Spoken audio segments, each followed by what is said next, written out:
coming in with questions. So there's a worldwide acknowledgement that is not out front in knowledge, because they have too many things they can't answer. You follow? So it's very difficult for the sacred societies, Freemasons, Shriners, Knights of Columbus, Alhambra, which all go into the Illuminati, to continue to propagate this hypocritical light concept without giving answers. Because people... Hey,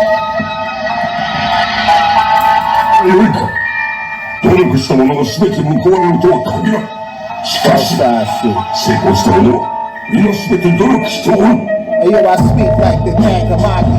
They wanna stop the mafia. Comment the paparazzi, cock it back and pop your body. Rappers are obsolete, a defeat, the elite. Taking on fleets, a rhyme speakers over street beats. Give me a pencil and a mic utensil, and I'm a stencil of image representation of a man's potential. Planet A's and Asiatic rays on his plantation. Sometimes you gotta avoid cameras and plans blazing. I'd rather be alone, roll on my weed, blow on my trees, on the yacht with models, roll on my jeans. So I think alone, drink alone. Cowards and envious, I fear for my houseboat. They probably try to stake my home. I link the zones as my light flashes. No one surpasses the architect, knowledge of light masses.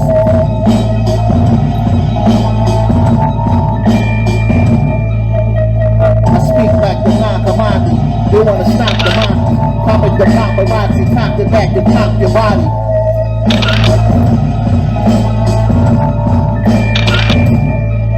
Hey yo, I speak like the Nagamaki. They wanna stop the mafia. Pop it the paparazzi, cock it back and pop your body.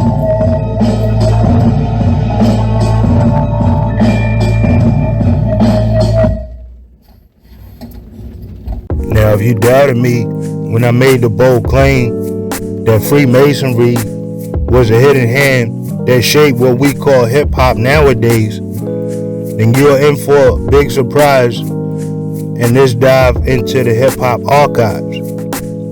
Because I plan to show you all who else had ties to the Masonic Nawaubian Nation.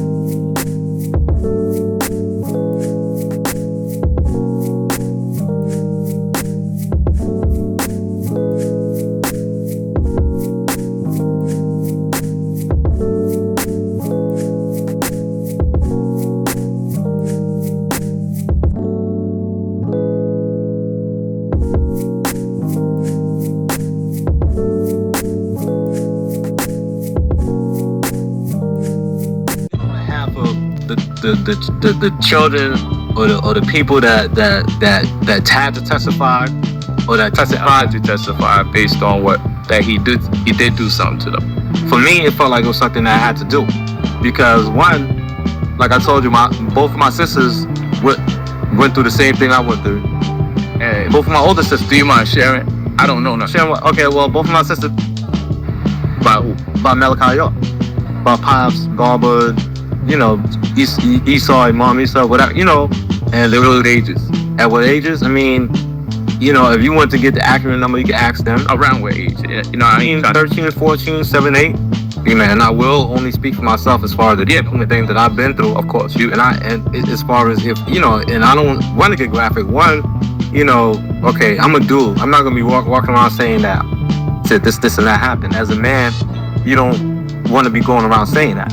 Yeah, you know what I'm saying? People start doing the investigations and stuff. The FBI started doing the investigations, started trying to get statements from people. Both my sisters went ahead and gave their statements. Yeah. Why do you think he's locked up for 135 years, underground 60 feet, in a super max penitentiary with no one with a case likened to his own, amongst cannibals? He wouldn't have been taken down, and he hasn't been taken down until they found something that to take him down with. If he threw everything with, did he really care about everybody else?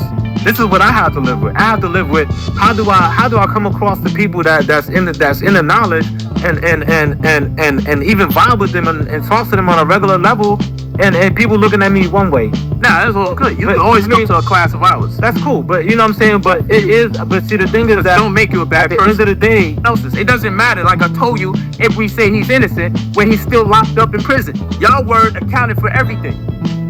And so from 7 to 14, 7 years that I went through this, you know what I'm saying? And that's my story. Associated with black, so black thus is bad. But black, not being a color but a state, existed before darkness. You see, because darkness is telling you it has a state, it has a degree of itself. Darkness. There is darkness, then there's less than darkness. And a shadow is determined by how far the sun is from the object that is reflected. You with me so long? So when you reach down inside the human being, right, in the mind, you find light or darkness. And in that darkness you find reason, decision, and thought. So when God said, let there be light, and thus God created a shadow, the counterpart to light, the shadow was the darkness, the irreality yet existed, the unpurposed yet existed, the untangible yet existed, the illusion of the Most High. So illusion translated as the Most High, and illusion to the Most High would be its equal untangible. The shadow is equal to you in all shape, size, and intensity, but not in density. You follow? That's why in the Black Book it says illusion and illusion are really one and the same thing. Illusion is alluding to the shadow of the material thing. You say you was like knowing Malachi York as well? Yeah, when I first came out, it was like in 2001. He was in Atlanta in the hold over there, and I was going to court. And he was my next door neighbor. I also know, because I know that I don't teach some of his classes on the street down in Eastern Georgia, down where the pyramids at, the Nwabian Nation of Moors. You know what I'm saying? I had joined the Nwabian Nation of Moors at one time. There was the Afro community up in New York, in Brownsville, and they moved down to Atlanta and became the Nwabian Nation of Moors. That's when they became Southern. That's when they built the pyramids and planned. So that had to be a privilege for you to speak to him. Right. It's like a high priest I'm talking to. Like, he's smart. And you don't understand, like, when you deal with certain people like that too, they don't understand the small stuff. Like, the way you talk, your language, because this man speaks 10 different languages. And he is a spiritualist, so he's not really talking about the same things that you're talking about. They ain't grew up there, got no understanding about what you're talking about. Is he teaching the same thing in prison that he was teaching? That's why he in ADX, so he can't teach. Certain people, like, they put you in ADX because you have what they call, they feel like you got influence. Like, that's another reason what BG was doing, because he got influence. When you hit the yard, everybody will do what you tell them to do. So that gives us this kind of security threat to the COs. You see what I'm saying? Because people want to do stuff for you. You know what I'm saying? So what happens? So yes, they won't allow you to mingle with them. You get your mail on the screen and all that. The child come to your cell. You got TV in your cell. There's no reason to leave your cell. So people like, sorry to cut you off, Malachi York, a person like him, he couldn't hit the yard. No, he can't. They ain't gonna let him come out. He is with Larry Overs, the Jeff Fords. They don't let these type of people in the population rough out like inmates because they got too much influence. They got too much influence. You know what I'm saying? And that's. So wait a minute, bro. They don't never get to come out. No. They never get to go and see outside, bro. No, they stay right there in Colorado. They don't come. You know what I'm saying? We got certain people that just can't be in population. But they feel like the control they can have over the population. They feel like the individual is bigger than the compound. You know what I'm saying? So they keep you separate. You know I would think that would drive you crazy. That would do it. It can, if you're the right person. You know what I'm saying? Once you start to figure out your situation and you know that you ain't got no way out now, your mind got to grasp on something that help you get through it. You know, like you said, if you got a strong mind. If you got a strong mind. If you don't, you'll hear about them trying to kill themselves, taking too many pills, and doing all types of stuff to try to, you know what I'm saying, get this other situation.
Science of life. That's a real broad scale, because we could get short with it and keep it simple, like science of life. It's just that, the science of life. However you personally live, whether it's positive or negative, that's your personal science of life. Because we don't try to preach to anybody how to be. If you want to be this way, be that way, be extra positive, because you just can't do that. This is not an extra positive world. So however you can balance yourself out, positive and negative, it's just that. On a broader scale, you can be science of life. The science of life is this and that, this and that. But it's everybody's own little personal, how you live, how your spirituality is, how your everyday living is. We have a song where it goes, ain't nothing mystical about ancient rituals. It's all about how you walk in the streets and how you vibe to the beat, how your cipher's complete, how you live without beef. As I watch your back, like you watch out for me. So that's how I see the science of life. Before science of life even existed, it was like back in the day, like I say, like 1989, 1990, we had like a group called KBM Soul, which was knowledge being manifested through the sciences of life, which consists of me and a stepbrother of mine and another dude. That kind of broke up, and like a year or two later, my physical brother, Little Sai, we connected and we threw a little group together. What's that? God Body Soldiers. Science Soldiers. Alright. We had a group called God Body Soldiers. But you gotta bring it back to like the BX, brothers originally from the Bronx, where things started for us, and then eventually we slowly migrated to Jersey, like early 90s, like 92, 93. Y'all linked up in high school. Yeah, we met this brother in Jersey, senior year in high school. I wasn't even rhyming. I was on some dancing. We had like a big dance crew back then called the Brady Bunch, the Brothers Resurrecting African Identity.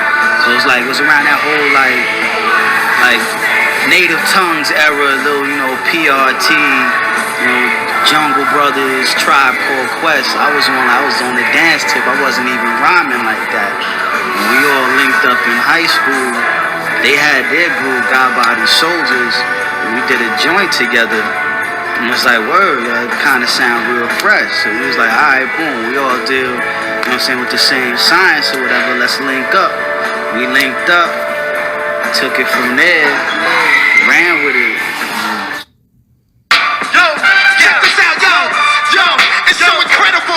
When the pen wets the pages, little shot great stages, where wide-eyed bass cats, vocal tones, sisters singing my poems, they put you in the zone, far beyond comprehension of man. I stood above crowds, leaving here, winning again, coming with that newness, glorious friends of us, lots of us, with a chance of weakness, thinking they could come quizzing, till my crowd, but I'm controlling the sound. It's written in the range and produced by yours truly, my locks busted out the kofi, I ripped this out the loose leaf, as well a PDP, coming with raw, you'll set it off from the door,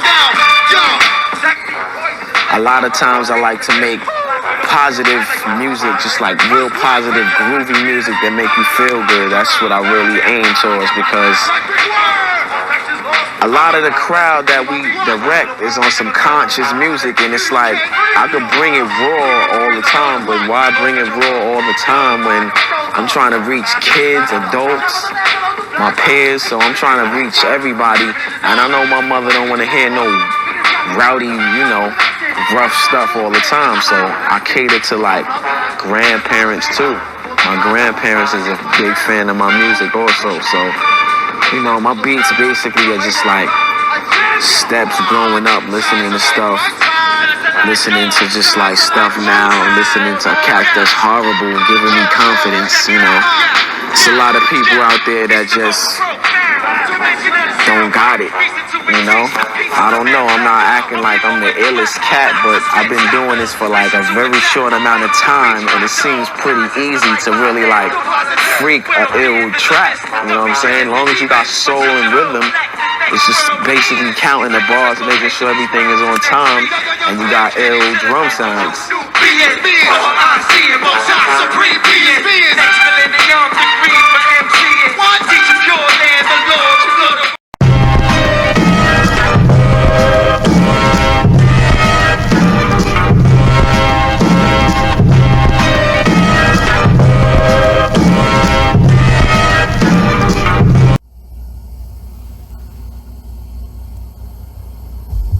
proud, proud, proud, proud.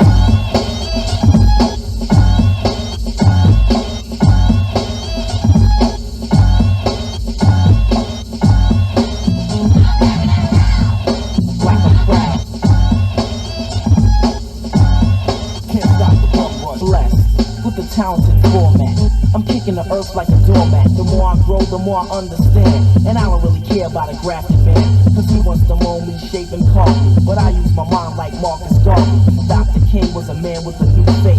They got rid of him. That was the last day Clueless Clucks, the man of a clan. Called to crucify the intelligent black man. Honor is African to die as a dweller. Reach out to teach like Nelson Mandela.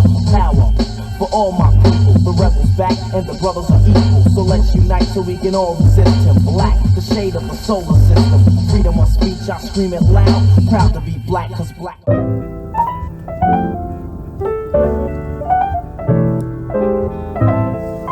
Since there has been significant debate about whether Tragedy Gaddafi was an official member, I decided to present to you all documented evidence of Tragedy seen wearing the symbols and garments of the Nwabian Nation. Tragedy was born Percy Chapman in Queensbridge, New York in the 1970s. His career in hip-hop began as a protege of producer Marley Marl and a key figure in the development of East Coast hip-hop.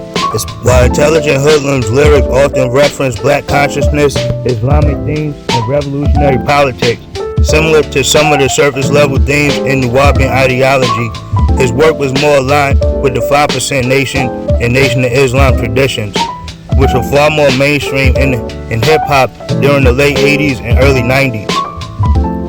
York's teachings were often fantastical and esoteric, involving extraterrestrials, claims about Atlantis, and pseudo-Egyptian cosmology, while Intelligent Hoodlum's lyrics, by contrast, were grounded in real-world political critiques and street-level narratives. Both York's Nwabian teachings and Tragedy Gaddafi's lyrics drew from Afrocentric thought as well as Islamic influences, which may lead to surface-level associations between these two. The early 1990s saw a surge in Afrocentric and esoteric black spiritual movements influencing hip-hop. Artists like Poor Righteous Teachers, Brand Nubian, and Rakim Allah incorporated similar themes, but not necessarily from York. They promoted a brand of rapping that was more aligned with the teachings of Father Allah, known as Clarence 13X. While Tragedy Gaddafi's music was deeply political, his lyrical foundation was more rooted in the 5% teachings and broader black nationalist thought than the science fiction-infused mysticism of the Nwabian Nation.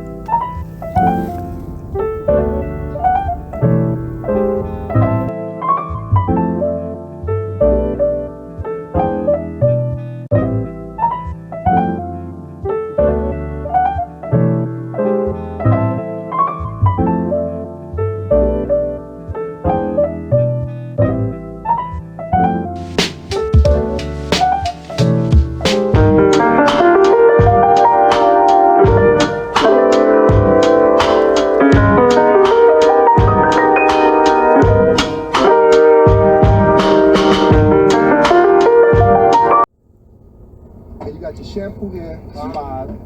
This book is 15. You got your posters, which is 10. No rapping to the girls. Oh, no. You know. All right, remember, be humble. All right. Assalamu alaikum.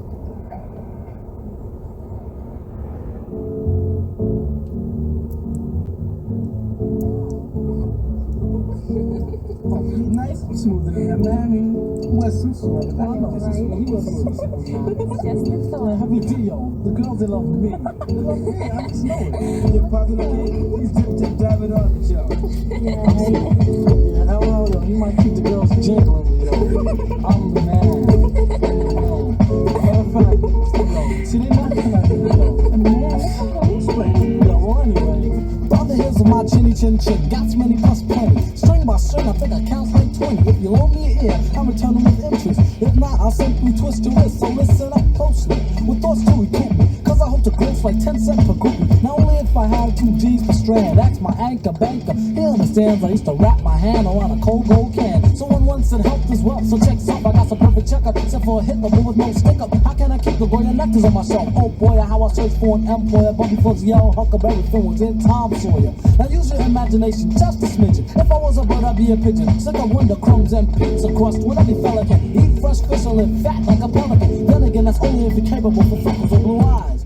Daniel Dumile was born in England but grew up on Long Island, New York, in a home marked by cultural and intellectual discipline. His mother was a religious and highly politicized woman who encouraged her children to study black culture, African history, and Islam. The family even adopted the principles of the Nation of Islam and later the Ansarul Allah group, formerly known as the Nawaubian Nation sect, that directly influenced Doom's lyrical imagination. He started by listening to the radio, participating in graffiti and breakdance crews in Long Island. My first experience with the sound we now call hip-hop was listening to the radio. Back then it was WBLS, with Frankie Crocker playing songs like Grover Washington Jr. and others that had that vibe, he recounts. Even as a child, he and his friends had older brothers who were already involved with hip-hop parties, becoming DJs, and playing records at home. Looking at the older guys, he wanted to learn all of that craft. It was, in fact, a feeling of belonging when he started writing graffiti in a crew called KMD from Freeport, Long Island. They drew, they created art, they breakdanced, they made beats, and over time the crew became involved with other forms of hip-hop music, recording tapes, practicing raps, until the musical aspect became the main focus. In neighboring Queens lived a young man named MC Search. Search and Dumile quickly became friends, and when Search and his group Third Base signed a contract with Def Jam, he asked Dumile if he wanted to do a verse on one of their songs. The result was Gas Face from 1990. Built over the Piano of Respect by Aretha Franklin, the track became one of the most iconic singles of what is now called the golden age of hip-hop and rap. I kinda came up with the concept idea. We used to have a lot of fun, so I made up the term gas face. It's just that face you make when you're shocked or surprised, like when someone catches you off guard, Daniel remembers. Shortly after, KMD signed with Elektra Records and began working on their debut album Mr. Hood in 1991. They had changed the meaning of the name. Now it was a positive cause in every damaged society, and added a third member, Onyx the Birthstone Kid. Dumile and his brother were still teenagers and would go from Long Island to Chunk King's studio in Manhattan every night. We recorded the whole album at night. The record is exactly how it was. Me at my mom's house making beats, cutting hair to earn money, trading records, finding samples and such. Fun times, you know, it was adolescence, that young phase. Mr. Hood was KMD's first album, released in 91 after being discovered by Dante Ross, who heard them on a Gas Face track by MC Search and Third Base. At the time, the group identified as part of the Ansarul community, and the album in question addressed black racial issues in the United States, religion, Pan-Africanism, and racism, balancing the weight of the themes with samples from Sesame Street. Light and vibrant, the album was just half a generation behind De La Soul and A Tribe Called Quest, but seemed to belong to someone much younger. But it was the year 1993 with the album Black Bastards that the tone changed radically. The second album really comes from a lot of experiences we went through after the first one. I was about 18 or 19 years old when I made the first one, still maturing, learning about life in the music industry, MF Doom remembers. Over time it became necessary to grow, to understand society better and deal with the challenges of the music market, which is reflected more in the aggressive tone of the second album. The criticisms and controversial imagery led Elektra to shelve the album and terminate the group's contract. I think it was considered too controversial for the label. They didn't know how to sell or market it, so they preferred not to release it, Doom comments. The album was bootleg and gave the group a cult status, being officially released only in the year 2000. Still in 1993, a tragedy would forever mark Daniel's life.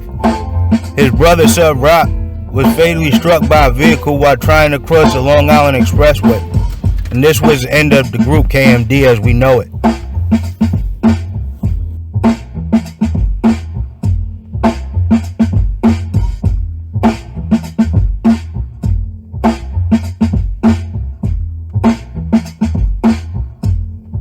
Zev Love's rebirth as MF Doom.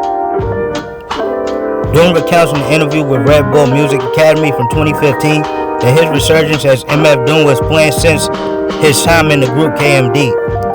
Furthermore, while still working on Black Bastards, he and Sub Rock were already thinking about solo careers and albums, each with a different character. Even while we were working on Black Bastards, Sub and I were going to make solo records, each with their own characters and concepts.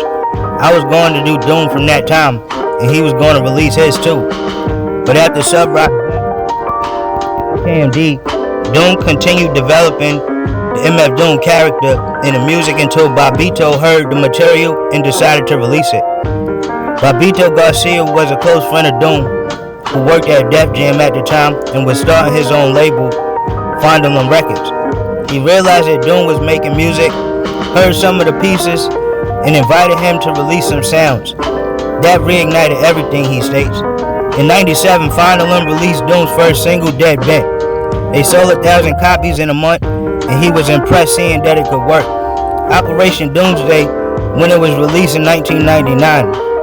It was around this time that he began to hide his face in public. He would show up at New York hip-hop clubs during open mic nights, wearing pantyhose over his face. Regarding the mask, Doom explains, the real reason is that I'm so ugly. I don't want to distract the crowd when I get on the stage to rap. I don't even know if I could finish a song. They would start throwing tomatoes. Zev Love X was the original stage name used still during the time of KMD, but Zev and Doom are not completely separate characters, but rather different aspects of his artistic identity. Zev is his earlier phase, the younger and lighter side, while Doom emerges after difficult experiences, bringing a deeper and more serious perspective. The Doom character is more serious, more reflective, while Zev was lighter. Doom went through things that Zev hadn't yet experienced. They include the death of his brother, the disappearance and breakup of KMD, the cancellation by Elektra Records that gave him the mask. Since '97, Doom has performed covering his face. In the beginning, it was pantyhose covering his face to maintain anonymity and symbolize an artistic rebirth after the traumas of losing his brother Sub Rock and the cancellation of the KMD album. Shortly after, when he released his first solo album, Operation Doomsday, he adopted the metal mask inspired by Marvel's Dr. Doom, which became his definitive visual signature.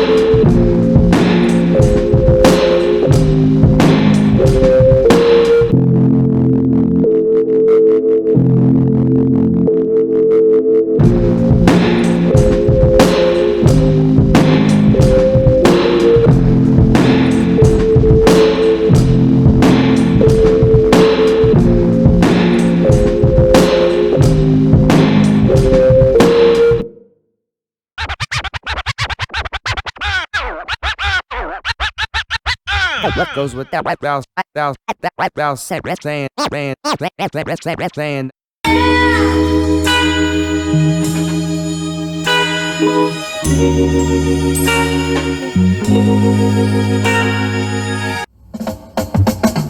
Hey, yo, what's up, Jazz? Yo, what's up, Jazz? Ain't So many Nubian faces, so many original faces here tonight. Fitness style, you know what I'm saying? We have none of that, alright? Originators is here. More of the Kick a little something. You know, that's on tune later, right? Yeah, well, kick it. My rhyming and singing techniques are portable, living in luxury and it's affordable. No other weather is better to me. The J, the A, the Z, the cream of the crop on the top of the top. The second to trying to stop, the bigger, the bigger, the bigger, the force of the hip hop. They never come in, they never come here, no, not this year. They come on the day, I'm ready to say I'm a jerk. Cheers, operator, pushing the data. I'm talking about info, attack, just stumbling and bubbling up the intro. So take it a step at a time, this dope rhyme. Be making it up that it's profound by your skill, mind. But at one point, it seemed like you kind of got a little tired of the music industry. You ended up moving to Atlanta? I got very tired of the music industry. And yeah, so I did leave off and go to Atlanta to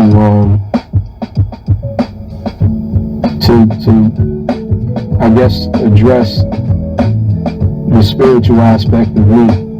You know, not to be confused with the religious aspect, but the spiritual aspect of myself and who I was or who I am and what are my plans. So I did that for a couple of years and well, let me interrupt you for 1 second. There was a rumor that you joined a religious cult. Jay-Z saved you from that cult? No, God. the word I'm talking about here? The word, I know exactly what you're talking about. No, I don't shy from the, that's, I mean, it's what it is. To be called well, I guess under what people would look at as a religious cult, it was that. Okay. What was the name of it? Many different names. Ansar Law Community, Holy Tabernacles Ministries. This kind of happened, it started when I first got back to London. I met this woman in London, and for some reason she was compelled to like show me these different religious landmarks in London. Like she took me to, I don't remember the name of it, but it's supposed to be the largest, one of or the largest masjids in the world. And that was in reference to Islam, of course. And she suggested I read some books on pillars of Islam. And long story short, not to get too deep into that. When I came back to New York, there was open gym in the junior high school that I went to. Everybody, like most of the cats from Lawrence and surrounding areas, would go play in IS 318, play ball in after school center. And it just so happened that the guys who had it open were some Sunni Muslims. So it wasn't them that I talked to so much, but what I heard them say when they talked about this group of individuals who were all jammed up. That was a slang word that they used when people were opinionated and had things confused. So that intrigued me. Not what they were doing, but what they were saying somebody else was doing intrigued me. And then I remember, from past years being on a train and these guys in the white coming on the train saying that they had a school for the youth and this, that, and the other, and they were looking for donations, and then they upgraded and they started selling, incense and oils and things of that nature. So me getting involved had nothing to do with, of course, incense and oils, but my affiliations with I don't want to mention the name, one individual who became a part of Ansar, and he was telling me that he was doing something, but he couldn't really talk about it over the phone. I don't know. But when I found out, it was this cat who used to run with us I don't remember exactly where he was from, but his girlfriend was in Compton, so he used to be in Compton and Washington and Compton College and basically Washington. So, not Washington. So, he was tough. He was doing so. One day I saw him downtown Brooklyn, and he was like, "Now you see what I'm doing." He had on the white, and I was like, "Okay." So he was telling me a little about what's going on, but you know, he gave me a book, you know, like a pamphlet, and you know, some oils, and I was like, "Okay, cool." So I was an avid reader at the time, so I read through the book. It was intriguing. And it really lined up with my search for God, for lack of a better word. And so, trying to bring all this shit together for you. So, basically, it turned out, you know, like when you look for something, it all becomes obvious. So one day I'm walking down Bushwick Avenue, which is close to some of the projects where my eldest daughter's mother lived. So I would go by there, and you know, I saw a bookstore. I was like, okay, cool, but people were telling me about this whole wheat pizza, you know, the whole wheat crust and everything, the buckwheat, I should say. And so I started going to the restaurant, eating food, and what happened was one of Dr. York's, who was the, I don't know if you would call him the leader or whatever, was and not saying whatever to belittle whatever was being done, because the part that we were doing was very positive as far as the community was concerned. But his eldest son saw me, you know, he recognized me, and we started talking. We gained a rapport, and I ended up moving over there. I didn't move in the, you know, the houses, but I was renting an apartment, which of course allowed me to be exposed to everything that was going on around me. And I became an advocate of a lot of the things that were being said in the book, and that's what led to some of like the paths you see me wearing and the originators, and so on and so forth. The Nubian thing and everything else like that, right? Right. Got it. Okay, so you moved down to Atlanta and you joined this group, cult, whatever you want to call it. But I guess Jay-Z convinced you to move back up to New York because he was starting to move on the music himself. Yeah. Okay. And so yeah. And I guess you and your wife at the time moved in with Jay-Z at State Street. Helicopters. You're bringing it in my ear, man. Helicopters. So I was in an awkward spot, and you know, I needed to reach out to people I could depend on, and so we stayed there for a couple of weeks, and it wasn't the best place to stay, you know, for certain reasons, but it was comfortable, it was clean, and you know, for at least the time that we were there, we were welcome. Got it.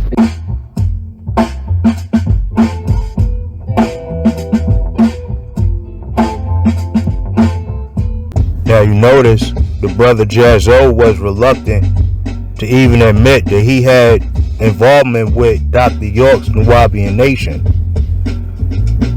Now many other rappers will go on to follow the same pattern of admitting their involvement with Dr. York's religious group, or religious code, if you will.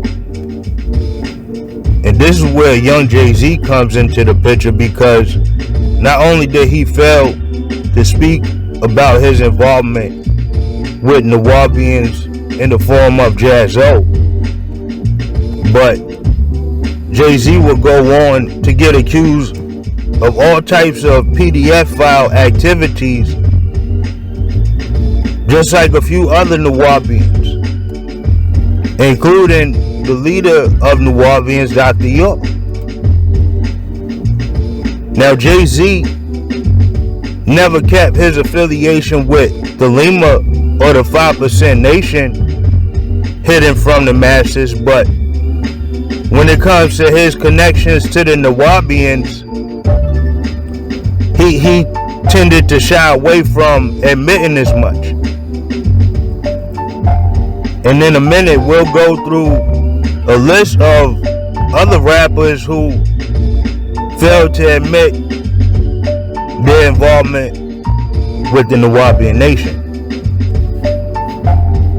Now, low-key attitude tended to be common among many Nwabians who took part in the hip-hop industry. So the teachings of Dr. York were a lot less prominent in mainstream rap lyrics than, say, the 5% Nation teachings, which were more directly in front of our faces.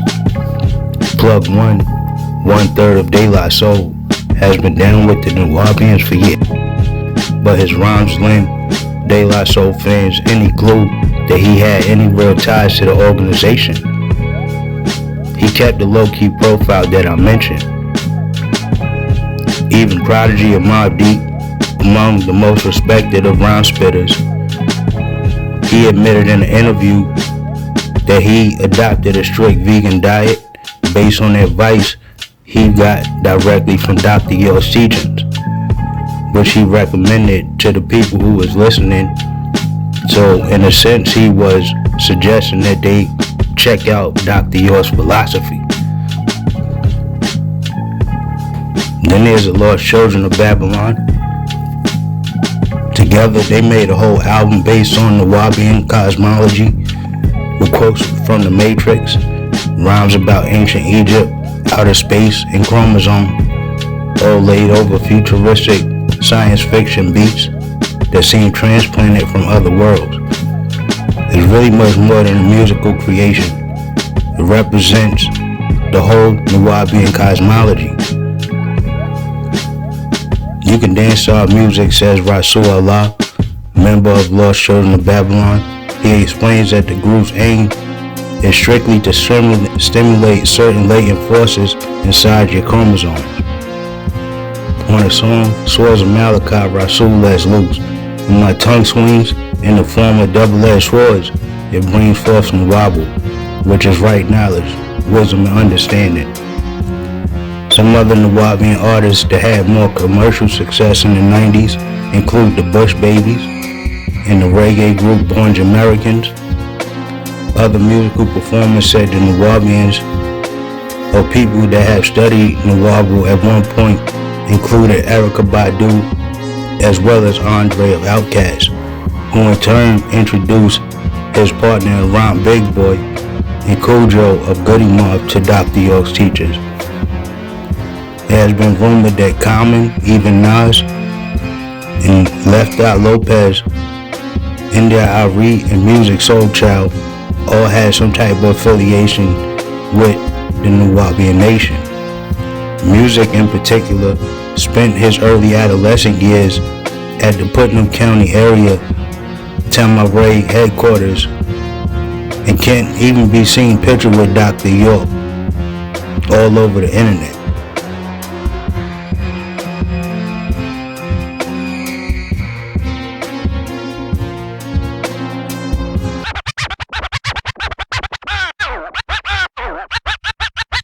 What goes with that? Saying.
Like most cult leaders throughout history, Brother Dr. York obviously had access to more women than the average man.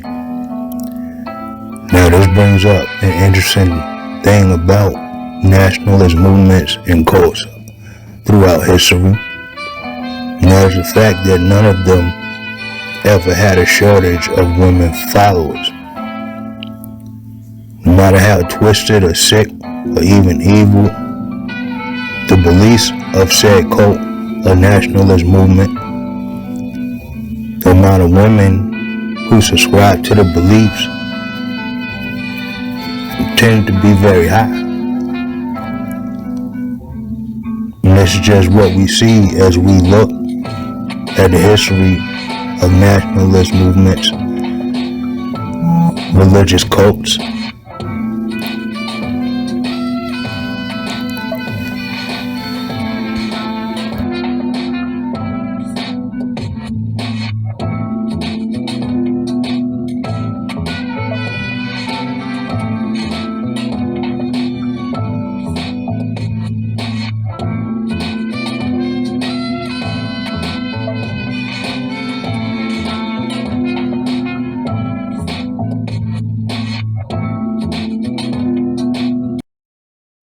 Rules, new customs, and ultimately, a completely new way of life. My wardrobe changed, how we ate changed. We would study the Quran. We learned Arabic from Arabic teachers. The spiritual leader is particularly fond of Nikki and her siblings and makes sure they're well fed, properly dressed, and kept entertained.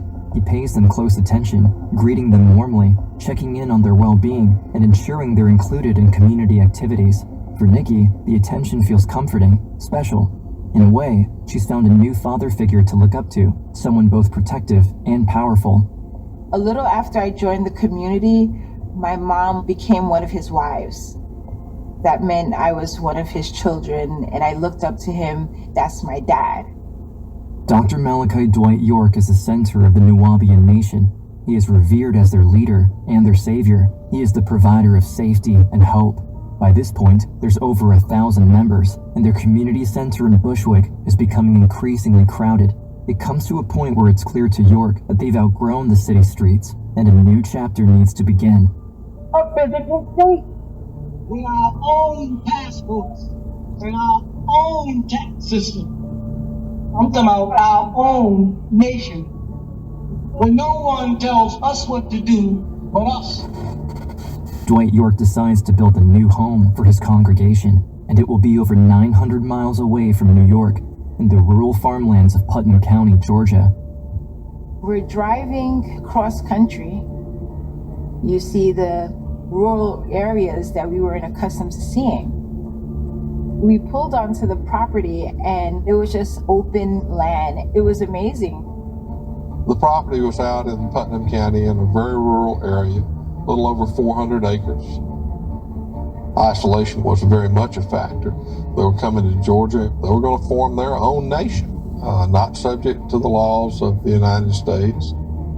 Before York starts building in Georgia, he decides to fully overhaul the Nawaubian Nation doctrine, drawing from different cultures, religions, and mythologies from around the world to create a new identity for his community. He makes drastic changes to his appearance in his quest. One moment, taking on a Western persona, donning cowboy hats and boots. Next, he claims to be an extraterrestrial being called Yanan, and even going as far as calling himself Chief Black Thunderbird Eagle while wearing a feather headdress. He moves from one identity. Property out there? Oh, I've seen it. What do you think? I think it's kind of strange. Though the neighbors are confused by the strange new community, the compound isn't disruptive. The grounds stay tidy. There's no noise and no trouble. It's strange to look at, yes, but it appears harmless. But the truth is not what it seems, and what's really going on behind these walls is far more disturbing. 2 years after joining the Nwabian community, Nikki finally feels settled in her new home. But then, one day, one of York's wives finds Nikki alone on the grounds. She calls her over urgently, leading her to a private room, and that's when the woman tells the young teenager something she never expected. One of the wives, she had a conversation with me and said, York would be the person that would teach me about sex, and she would help me and talk to me because, you know, these are things that you want to know as a growing woman. In a state of shock, Nikki doesn't know what to do or how to feel. She just listens. Maybe this is normal, and every other young girl in the community gets the same talk from Dwight York as part of his teachings. After all, he is the respected leader, the prophet. One of the things that he told us is the person who takes your virginity, that's the person that you're always going to be connected to and loyal to. That's when the 45-year-old York comes in and locks the door behind him, leaving him and Nikki alone in the room. The young teenager looks at the man she calls her father. Something feels wrong. Suddenly, a strong sense of fear washes over her. In that moment, the trust she once had in him shatters. And he was just like, it's not a big deal. Like, why are you making this a big deal? It wasn't something that I wanted to do, and he just kind of held me down and just did it. I was miserable. I used to write him many letters saying that I hated my life. And, you know, I wish I wasn't born, but there's nothing I could do about it. This is someone who, for all of my life, was our leader, our master teacher. So when you have that ingrained in you, you don't want to leave. The world she thought she understood, the people she thought she could rely on, all feels different now. Everything has changed, and there's no going back. Nikki stays quiet, trapped by the rules, and by the eyes constantly surveying her, making sure she stays loyal and doesn't disrespect the leader by going against his teachings. With no one to turn to, not even her own mother, it feels like there's nowhere else to go. It completely starts out with gaining their trust. Your parent is telling you that this is God and this is our Savior. So they believed they were supposed to do whatever they needed to do to please him. Nikki lives in fear, harboring a secret that she tells no one. Everyone in the community acts normally, praising Dwight York, worshiping their leader, not knowing the darkness this man possesses. But as the teenager grows up, something inside her tells her that she's not alone. I started seeing the patterns of certain things.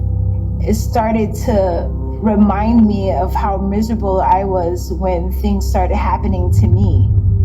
York's power has only grown, unchallenged and out of sight. A part of Nikki knows she needs to escape to save herself and the other children, but the fear of leaving behind everything she knows, everything she has ever had, is strong. Having been herself a victim of Dwight York is one thing, but seeing the same thing happening to younger children is another. In spite of years of manipulation and grooming, Nikki can still see how wrong everything is. Over time, she realizes that she needs to escape, not just for her sake, but for all the other girls who need to be protected. Being in a space that's supposed to be holy and pure and protected and happy, but we're miserable. Times keep getting worse and worse. And I was scared to leave because I'm not going to be protected. I don't know anything on the outside. But some parts of me was like, I'm willing to go to the unknown. However, her mother doesn't see it that way. For her, the community is what saved her and her kids from the dangers of the world. So when Nikki gathers up the courage to confess her plan, her mom's reaction takes her by surprise. The side she has chosen is not her daughter's, and that's when a campaign of intimidation and pressure begins, led mainly by York, but also by her own mother. Despite the heartache, Nikki tries to stay strong. With no family on the outside to help her, she tracks down a former cult member, now living in Atlanta, who offers her a place to stay while she reaches safety. Meanwhile, York is furious to see one of his daughters trying to leave him. The betrayal is huge, and his pride is on the line. Nikki, by openly rejecting him, has cornered him. That's when York takes an unprecedented decision. In an attempt to save face, Nikki is not leaving him. He is the one kicking her out. The day I left, I was scared and numb and feel like this is it. If I'm gonna die, then at least I made that one thing, that choice of my own, because I didn't have any choices. I had to do what I was told the whole time. Her mission is clear: expose the disturbing truth about York's cult and save the children still trapped at the compound before it's too late. But unbeknownst to her, the FBI is already on it. For years, the FBI...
Ghetto scholarship, Imam Isa with Reefer, Jazzo, Jay-Z, Queen Latifah breathing ether through your speakers, MF Doom's in his tomb, a music soul child, Sutter Kane, Ghoul in the game, the mind controls well, the mouth of madness, Sudanese Mahdi, Madame Blavatsky, New Age Black, Alistair Crowley, rockin' a rolly talk like Dr. Malachi York, the Wizard of Oz, spitting that side talk that'll leave your mind warped.